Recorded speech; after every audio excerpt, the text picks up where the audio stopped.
ప్రముఖ లెజెండరీ దర్శకుడు భారతీ రాజా ఇక లేరు. 84 సంవత్సరాల వయసులో ఉన్న ఆయన గత కొంతకాలంగా అనారోగ్యంతో చికిత్స పొందుతూ ఉన్నారు. చెన్నైలో ఆయన కన్నుమూశారు. మార్చి 2025లో భారతీ రాజా కుమారుడు నటుడు మనోజ్ భారతీ రాజా 48 ఏళ్ల వయసులోనే గుండెపోటుతో ఆకస్మికంగా మరణించారు. పుత్రశోకం ఆయన్ను తీవ్రంగా కుంగతీసింది. అప్పటి నుంచి మానసిక ఒత్తిడి, శ్వాసకోశ సమస్యలతో ఆయన ఆరోగ్యం క్షీణించింది. భారతీ రాజా అసలు పేరు చిన్నస్వామి. 1977లో వచ్చిన 16 వైతినిలే చిత్రంలో దర్శకుడుగా అరంగేట్రం చేశాడు. 5 దశాబ్దాల తన సుదీర్ఘ కెరీర్లో భారతీ రాజా దాదాపు 40 చిత్రాలకు దర్శకత్వం వహించారు. తెలుగులో ఆయన తీసిన సీతాకోక చిలక, ఆరాధన, జమదగ్ని వంటి చిత్రాలు సూపర్ హిట్స్ గా నిలిచిపోయాయి.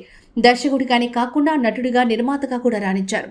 1981లో ఈ చిత్రానికి గాను భారతీ రాజాను ఉత్తమ దర్శకుడిగా నంది పురస్కారం వరించింది. భారతీయ సినిమాకు ఆయన చేసిన సేవలకు గాను 6 జాతీయ చలనచిత్ర పురస్కారాలు, పద్మ పురస్కారం వరించాయి. 2004లో కేంద్రం ఆయన్ను పద్మశ్రీ అవార్డుతో గౌరవించింది.